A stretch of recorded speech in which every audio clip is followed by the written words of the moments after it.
নমস্কার বন্ধুরা, আজ আপনাদের শোনাব রবীন্দ্রনাথ ঠাকুরের ছোট গল্প অবলম্বনে শেষের রাত্রি। মাসি, ঘুমোও যতীন, রাত হলো যে। হোক না রাত, আমার তো দিন বেশি নেই। আমি বলছিলুম মনিকে তার বাপের বাড়ি। ভুলে যাচ্ছি, ওর বাপ এখন কোথায়? সীতারামপুরে। হ্যাঁ, সীতারামপুরে। সেইখানে মনিকে পাঠিয়ে দাও। আরও কতদিন ও রোগীর সেবা করবে? ওর শরীর তো তেমন শক্ত নয়। শোনো একবার, এই অবস্থায় তোমাকে ফেলে বউ বাপের বাড়ি যেতে চাইবে বা কেন? ডাক্তারেরা কী বলেছে সে কথা কি সে? তা সে নাই জানল, চোখে তো দেখতে পাচ্ছে। সেদিন বাপের বাড়ি যাবার কথা যেমন একটু ইশারায় বলা, অমনি বউ কেঁদে অস্থির। মাসির এই কথাটার মধ্যে সত্যের কিছু অপলাপ ছিল। সে কথা বলা আবশ্যক। মনির সঙ্গে সেদিন তার এই প্রসঙ্গে যে আলাপ হইয়াছিল সেটা নিম্নলিখিত মতো। বউ, তোমার বাপের বাড়ি থেকে কিছু খবর এসেছে বুঝি? তোমার জ্যাঠতো ভাই অনাথকে দেখলুম যেন। হ্যাঁ, মা বলে পাঠিয়েছেন আসছে শুক্রবারে আমার ছোট বোনের অন্নপ্রাশন, তাই ভাবছি।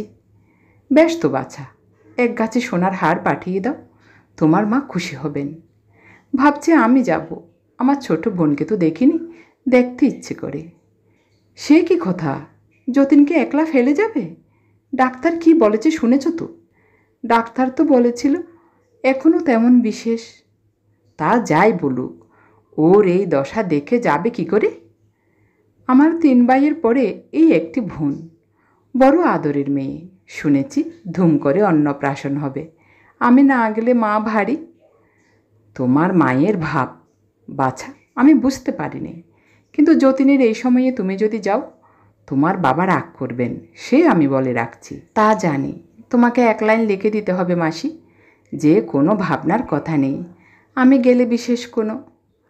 তুমি গেলে কোনো ক্ষতি নেই সে কি আমি জানি নি, কিন্তু তোমার বাপকে যদি লিখতেই হয় আমার মনে যা আছে সব খুলেই লিখব।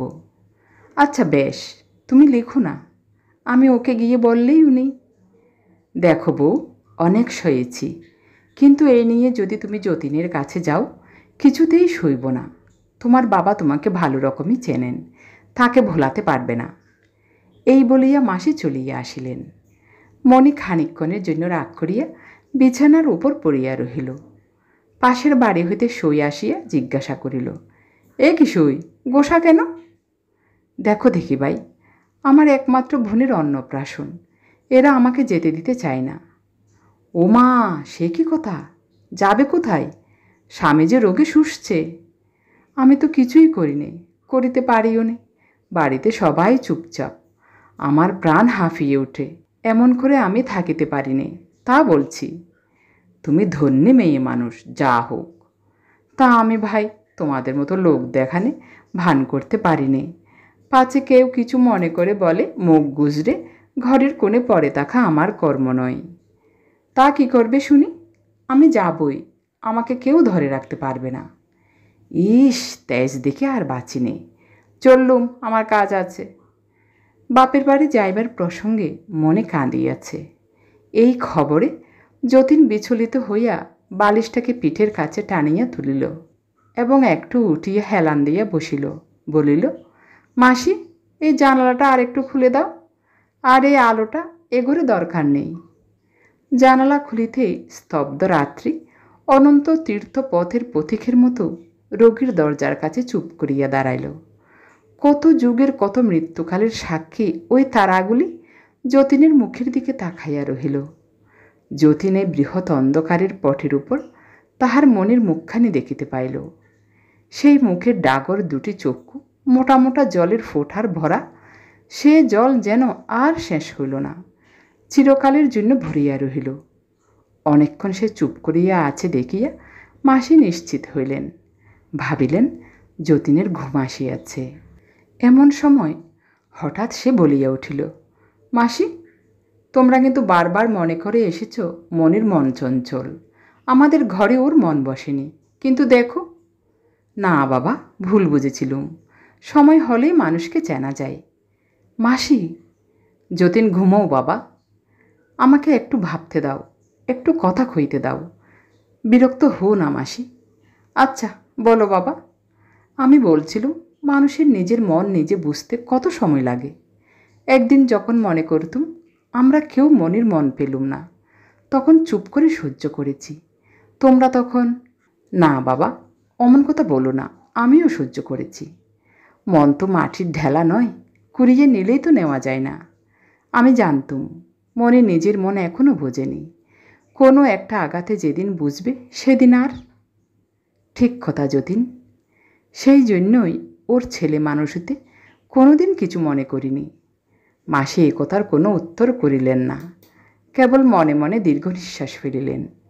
কতদিন তিনি লক্ষ্য করিয়াছেন যতীন বারান্দায় আসিয়া রাত কাটাইয়াছে। বৃষ্টির ছাট আসিয়াছে, তবু ঘরে যায় নাই। কতদিন সে মাথা ধরিয়া বিছানায় পড়িয়া একান্ত ইচ্ছা মনে আসিয়া মাথায় একটু হাত বুলাইয়া দেয়। মনে তখন সখীদের সঙ্গে দল বাঁধিয়া থিয়েটার দেখিতে যাইবার আয়োজন করিতেছে।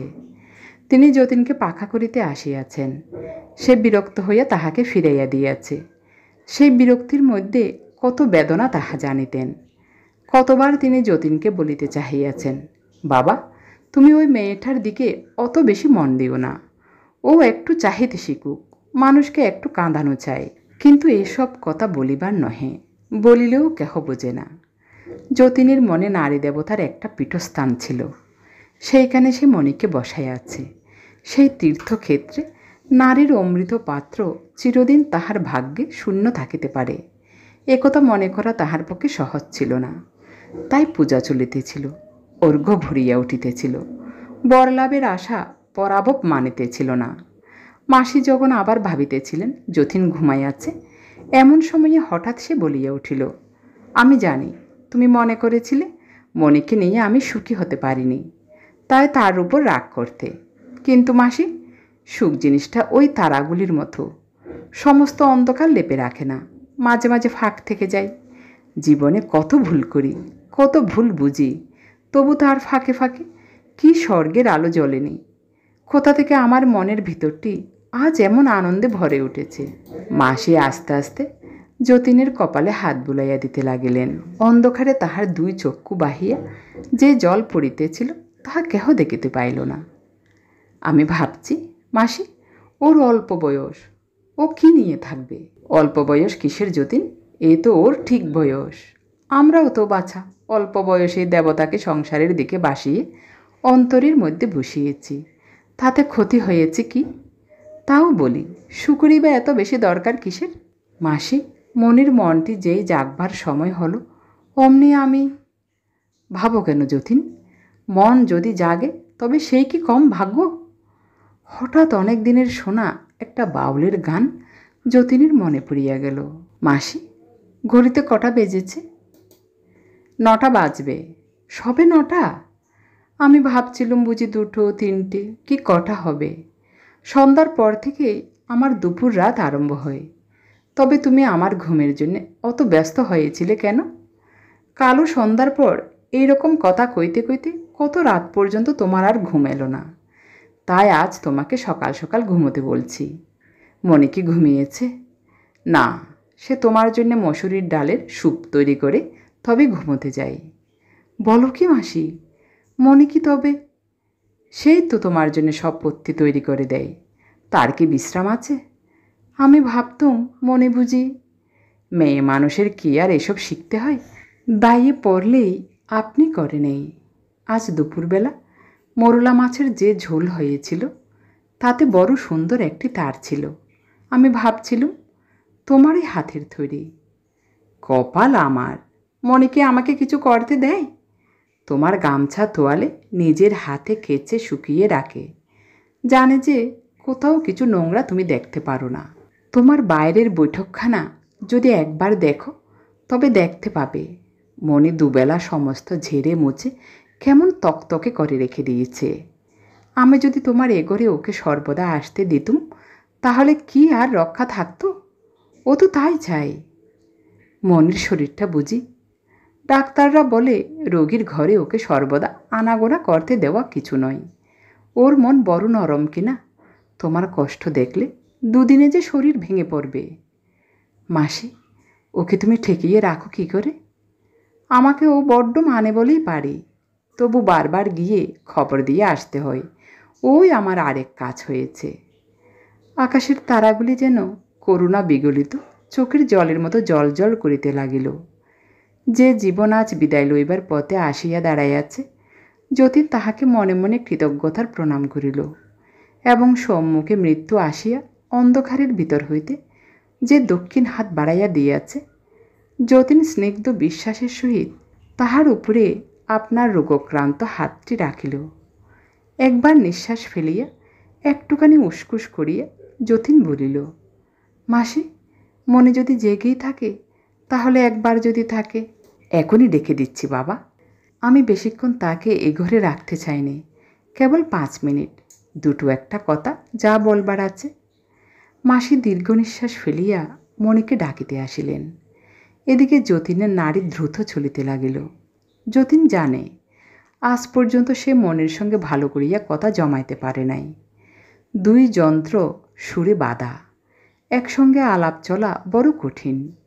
মণি তাহার সঙ্গিনীদের সঙ্গে অনর্গল বকিতেছে, হাসিতেছে। দূর হইতে তাহাই শুনিয়া যতীনের মন কতবার ঈর্ষায় পীড়িত হইয়াছে। যতীন নিজেকেই দোষ দিয়াছে। সে কেন অমন সামান্য যাহা তাহা লইয়া কথা কহিতে পারে না। পারে না যে তাহাও তো নহে। নিজের বন্ধুবান্ধবদের সঙ্গে যতীন সামান্য বিষয় লইয়াই কি আলাপ করে না। কিন্তু পুরুষের যাহা তাহা তো মেয়েদের যাহা তাহার সঙ্গে ঠিক মেলে না। বড় কথা একলাই একটানা বলিয়া যাওয়া চলে, অন্য পক্ষ মন দিল কিনা খেয়াল না করিলেই হয়। কিন্তু তুচ্ছ কথায় নিয়ত দুই পক্ষের যোগ থাকা চাই। বাঁশি একাই বাজিতে পারে, কিন্তু দুইয়ের মিল না থাকিলে করতালের খচমচ জমে না।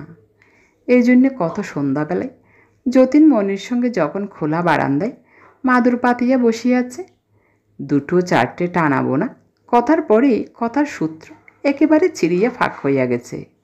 তাহার পরে সন্ধ্যার নীরবতা যেন লজ্জায় মরিতে চাহিয়াছে।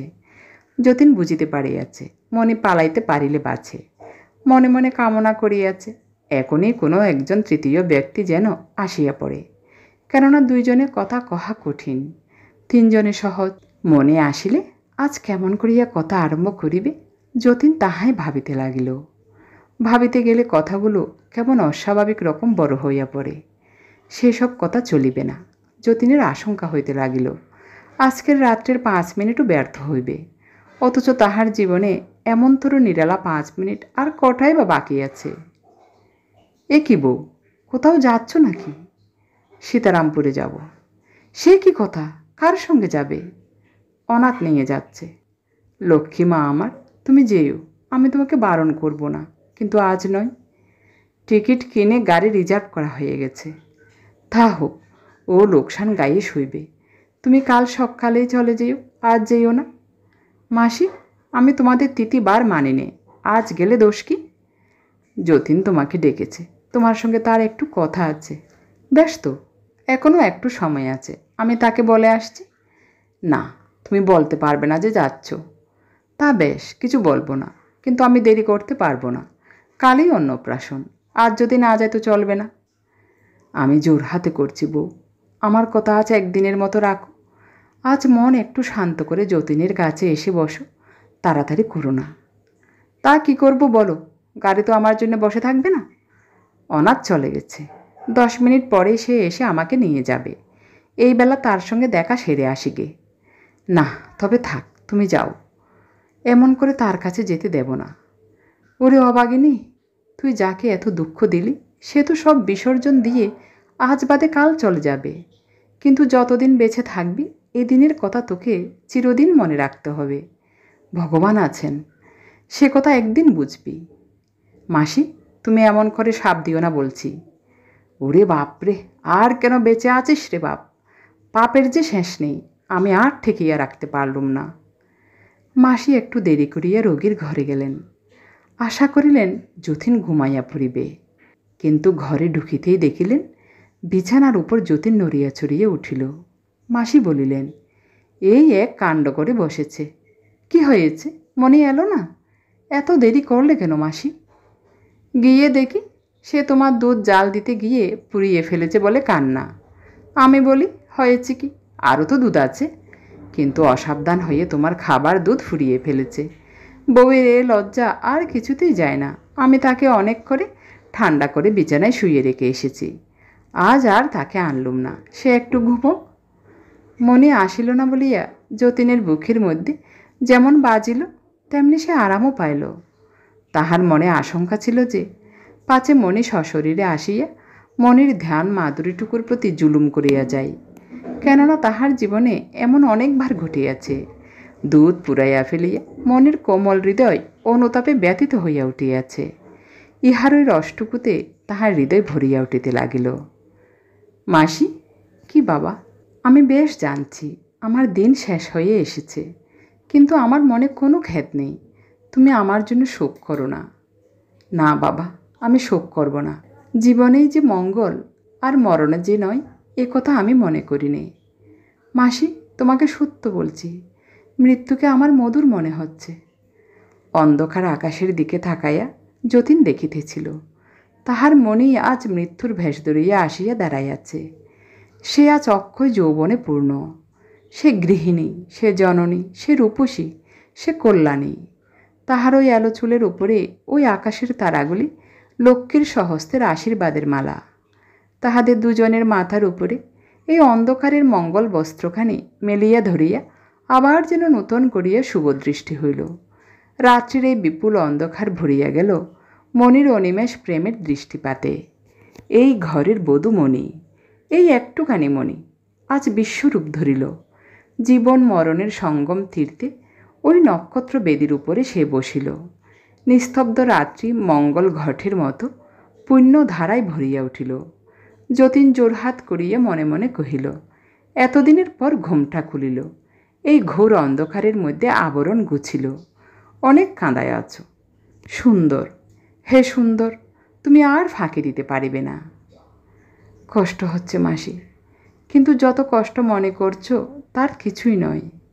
আমার সঙ্গে আমার কষ্টের ক্রমশই যেন বিচ্ছেদ হয়ে আসছে। বোঝাই নৌকার মতো এতদিন সে আমার জীবন জাহাজের সঙ্গে বাঁধা ছিল, আজ যেন বাঁধন কাটা পড়েছে।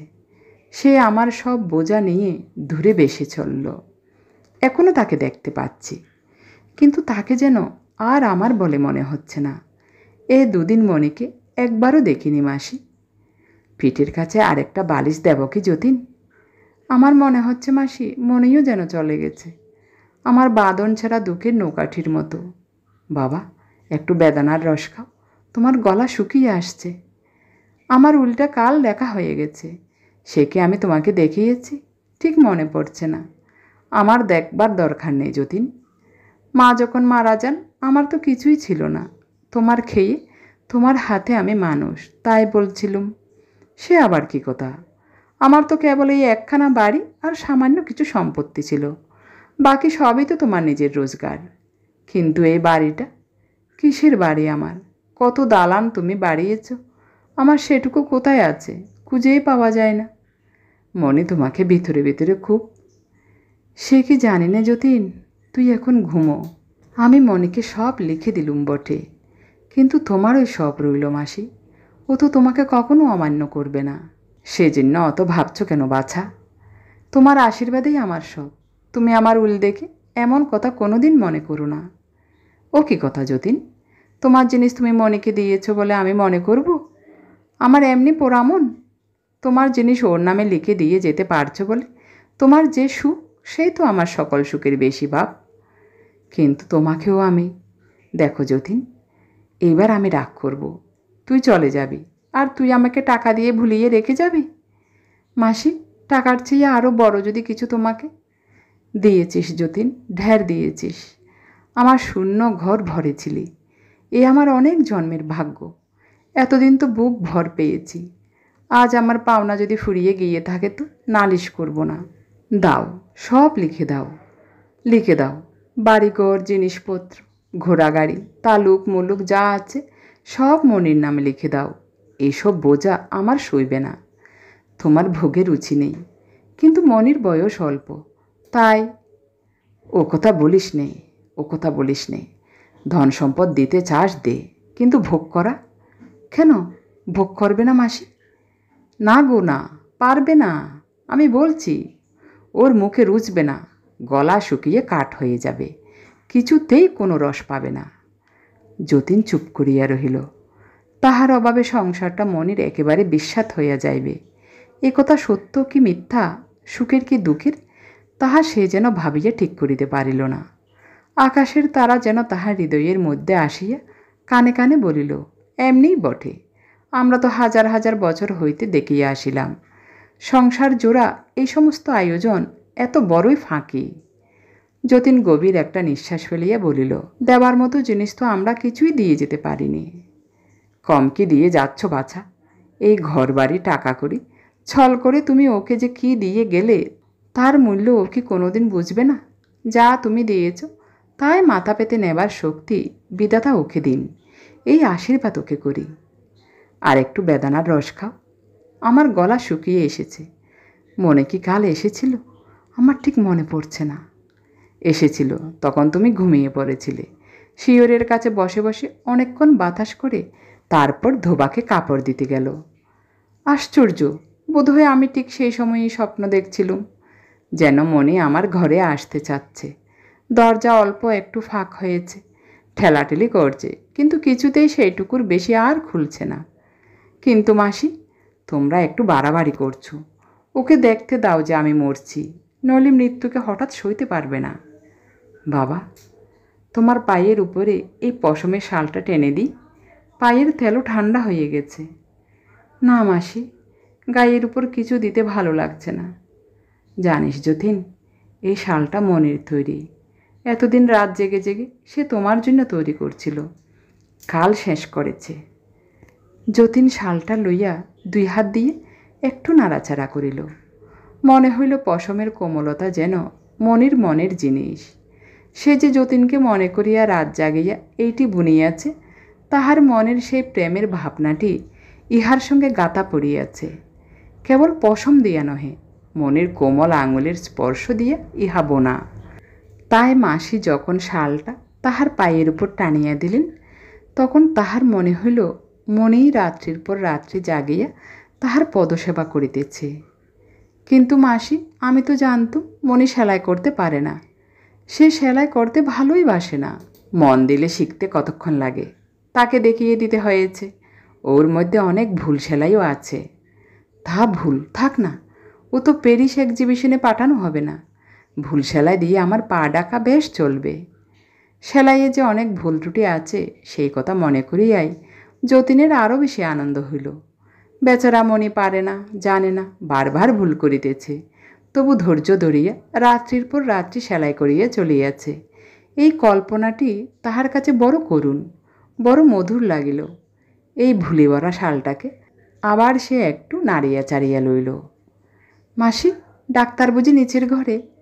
হ্যাঁ যতীন, আজ রাত্রে থাকবেন, কিন্তু আমাকে যেন মেচামেচি ঘুমের ওষুধ দেওয়া না হয়। দেখেছ তো, ওতে আমার ঘুম হয় না, কেবল কষ্ট বাড়ে। আমাকে ভালো করে জেগে থাকতে দাও। জানো মাসি, বৈশাখ দ্বাদশীর রাত্রে আমাদের বিয়ে হয়েছিল। কাল সেই দ্বাদশী আসছে। কাল সেই দিনকার রাত্রের সব তারা আকাশে জ্বালানো হবে। মনির বোধহয় মনে নেই। আমি তাকে সেই কথাটি আজ মনে করিয়ে দিতে চাই। কেবল তাকে তুমি 2 মিনিটের জন্য ডেকে দাও। চুপ করে রইলে কেন? বোধহয় ডাক্তার তোমাদের বলেছে আমার শরীর দুর্বল, এখন যাতে আমার মনে কোনো। কিন্তু আমি তোমাকে নিশ্চয়ই বলছি মাসি, আজ রাত্রে তার সঙ্গে 2টি কথা খইয়ে নিতে পারলে আমার মন খুব শান্ত হয়ে যাবে। তাহলে বোধহয় আর ঘুমোবার ওষুধ দিতে হবে না। আমার মন তাকে কিছু বলতে চাচ্ছে বলেই এই দুরাত্রি আমার ঘুম হয়নি। মাসি, তুমি অমন করে কেঁদো না। আমি বেশ আছি। আমার মন আজ যেমন ভরে উঠেছে, আমার জীবনে এমন আর কখনোই হয়নি। সেই জন্যেই আমি মনিকে ডাকছি। মনে হচ্ছে আজ যেন আমার ভরা হৃদয়টি তার হাতে দিয়ে যেতে পারবো। তাকে অনেক দিন অনেক কথা বলতে চেয়েছিলুম, বলতে পারিনি। কিন্তু আরেক মুহূর্ত দেরি করা নয়, তাকে এখনই ডেকে দাও। এরপরে আর সময় পাবো না। না মাসি, তোমার ওই কান্না আমি সইতে পারিনি। এতদিন তো শান্ত ছিলে, আজ কেন তোমার এমন হলো? ওরে যতীন, ভেবেছিলুম আমার সব কান্না ফুরিয়ে গেছে, কিন্তু দেখতে পাচ্ছি এখনও বাকি আছে। আজ আর পারছি না। মনিকে ডেকে দাও, তাকে বলে দেব কালকে রাত্রের জন্যে যেন। যাচ্ছি বাবা। শম্ভু দরজার কাছে রইল। যদি কিছু দরকার হয় ওকে ডেকো। মাসি মনির শোবার ঘরে গিয়ে মেজের উপর বসিয়া ডাকিতে লাগিলেন, ওরে আয়, একবার আয়, আয় রে রাক্ষসী, যে তোকে তার সব দিয়েছে তার শেষ কথাটি রাখ, সে মরতে বসেছে, তাকে আর মারিস নে। যতীন পায়ের শব্দে চমকিয়া উঠিয়া কহিল, মণি? না, আমি শম্ভু। আমাকে ডাকছিলেন? একবার তোর বউ ঠাকুরুনকে ডেকে দে। কাকে? বউ ঠাকুরুনকে। তিনি তো এখনও ফেরেননি। কোথায় গেছেন? সীতারামপুরে। আজ গেছেন? না, আজ 3 দিন হলো গেছেন। ক্ষণকালের জন্য যতীনের সর্বাঙ্গ ঝিমঝিম করিয়া আসিল। সে চোখে অন্ধকার দেখিল। এতক্ষণ বালিশে ঠেসান দিয়া বসিয়াছিল। শুইয়া পড়িল। পায়ের উপর সে পশমের শাল ঢাকা ছিল, সেটা পা দিয়ে ঠেলিয়া দিল। অনেকক্ষণ পরে মাসি যখন আসিলেন, যতীন মনির কথা কিছুই বলিল না। মাসি ভাবিলেন সে কথা উহার মনে নাই। হঠাৎ যতীন একসময়ে বলিয়া উঠিল, মাসি, তোমাকে কি আমার সেদিনকার স্বপ্নের কথা বলেছি? কোন স্বপ্ন? মনে যেন আমার ঘরে আসবার জন্য দরজা ঠেলছিল। কোনো মতেই দরজা এতটুকুর বেশি ফাঁক হলো না। সে বাইরে দাঁড়িয়ে দেখতে লাগলো, কিন্তু কিছুতেই ঢুকতে পারল না। মনে চিরকাল আমার ঘরের বাইরেই দাঁড়িয়ে রইল। তাকে অনেক করে ডাকলুম, কিন্তু এখানে তার জায়গা হলো না। মাসি কিছু না বলিয়া চুপ করিয়া রহিলেন। ভাবিলেন যতীনের জন্য মিথ্যা দিয়া যে একটুখানি স্বর্গ রচিতেছিলাম সে আর টিকিল না। দুঃখ যখন আসে তাহাকে স্বীকার করাই ভালো। প্রবঞ্চনার দ্বারা বিধাতার মার ঠেকাইবার চেষ্টা করা কিছু নয়। মাসি, তোমার কাছে যে স্নেহ পেয়েছি সে আমার জন্ম জন্মান্তরের পাথেয়। আমার সমস্ত জীবন ভরে নিয়ে চললুম। আর জন্মে তুমি নিশ্চয়ই আমার মেয়ে হয়ে জন্মাবে। আমি তোমাকে বুকে করে মানুষ করব। বলিস কি যতীন, আবার মেয়ে হয়ে জন্মাবো? না হয় তোরই কোলে ছেলে হয়েই জন্ম হবে, সেই কামনাই কর না। না না, ছেলে না। ছেলেবেলায় তুমি যেমন সুন্দরী ছিলে তেমনি অপরূপ সুন্দরী হয়েই তুমি আমার ঘরে আসবে। আমার মনে আছে। আমি তোমাকে কেমন করে সাজাবো। আর বকিস নে যতীন, বকিস নে, একটু ঘুমো। তোমার নাম দেব লক্ষ্মী রানী। ও তো একেলে নাম হলো না। না, একেলে নাম না। মাসি, তুমি আমার সাবেক কেলে। সেই সাবেক কাল নিয়েই তুমি আমার ঘরে এসো। তোর ঘরে আমি কন্যাদায়ের দুঃখ নিয়ে আসব, এ কামনা আমি তো করতে পারিনি। মাসি, তুমি আমাকে দুর্বল মনে করো? আমাকে দুঃখ থেকে বাঁচাতে চাও? বাছা, আমার যে মেয়ে মানুষের মন, আমি দুর্বল। সেই জন্যেই আমি বড় ভয়ে ভয়ে তোকে সকল দুঃখ থেকে চিরদিন বাঁচাতে চেয়েছি। কিন্তু আমার সাধ্য কী আছে? কিছুই করতে পারিনি। মাসি, এ জীবনের শিক্ষা আমি এ জীবনে খাটাবার সময় পেলুম না, কিন্তু এই সমস্তই জমা রইল। আসতে পারে মানুষ যে কি পারে তা আমি দেখাবো। চিরটা দিন নিজের দিকে তাকিয়ে থাকা যে ফাঁকি তা আমি বুঝেছি। যাই বলো বাছা, তুমি নিজে কিছু নাওনি, পরকেই সব দিয়েছ। মাসি, একটা গর্ব আমি করব। আমি সুখের উপরে জবরদস্তি করিনি, কোনো দিন একথা বলিনি। যেখানে আমার দাবি আছে সেখানে আমি জোর খাটাবো। যা পাইনি তা কারাকারি করিনি। আমি সেই জিনিস চেয়েছিলুম যার উপরে কারো সত্য নেই। সমস্ত জীবন হাতজোর করে অপেক্ষাই করলুম। মিথ্যাকে চাইনি বলেই এতদিন এমন করে বসে থাকতে হলো। এইবার সত্য হয়তো দয়া করবেন। ও কেউ? মাসি, ও কে? কই, কেউ তো না যতীন। মাসি, তুমি একবার ও ঘরটা দেখে এসো তো, আমি যেন। না বাছা, কাউকে তো দেখলুম না। আমি কিন্তু স্পষ্ট যেন। কিচ্ছু না যতীন, ওই যে ডাক্তারবাবু এসেছেন। দেখুন, আপনি ওর কাছে থাকলে উনি বড় বেশি কথা কন। কয় রাত্রি এমনি করে তো জেগেই কাটালেন। আপনি শুতে যান, আমার সেই লোকটি এখানে থাকবে। না মাসি না, তুমি যেতে পারবে না। আচ্ছা বাছা, আমি না হয় ও কোনটাতে গিয়ে বসছি। না না, তুমি আমার পাশেই বসে থাকো। আমি তোমার এই হাত কিছুতেই ছাড়ছি নে, শেষ পর্যন্ত না। আমি যে তোমারই হাতের মানুষ, তোমারই হাত থেকে ভগবান আমাকে নেবেন। আচ্ছা বেশ, কিন্তু আপনি কথা কবেন না যতীনবাবু। সেই ওষুধটা খাওয়াবার সময় হলো। সময় হলো?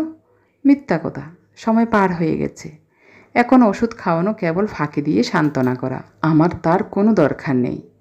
আমি মরতে ভয় করি নেই। মাসি, জমের চিকিৎসা চলছে, তার উপরে আবার সব ডাক্তার জড়ো করেছ কেন? বিদায় করে দাও, সব বিদায় করে দাও। এখন আমার একমাত্র তুমি, আর আমার কাউকে দরকার নেই। কাউকে না, কোনো মিথ্যাকেই না। আপনার এই উত্তেজনা ভালো হচ্ছে না। তাহলে তোমরা যাও, আমাকে উত্তেজিত করো না। মাসি ডাক্তার গেছে? আচ্ছা, তাহলে তুমি এই বিছানায় উঠে বসো, আমি তোমার কোলে মাথা দিয়ে একটু শুই।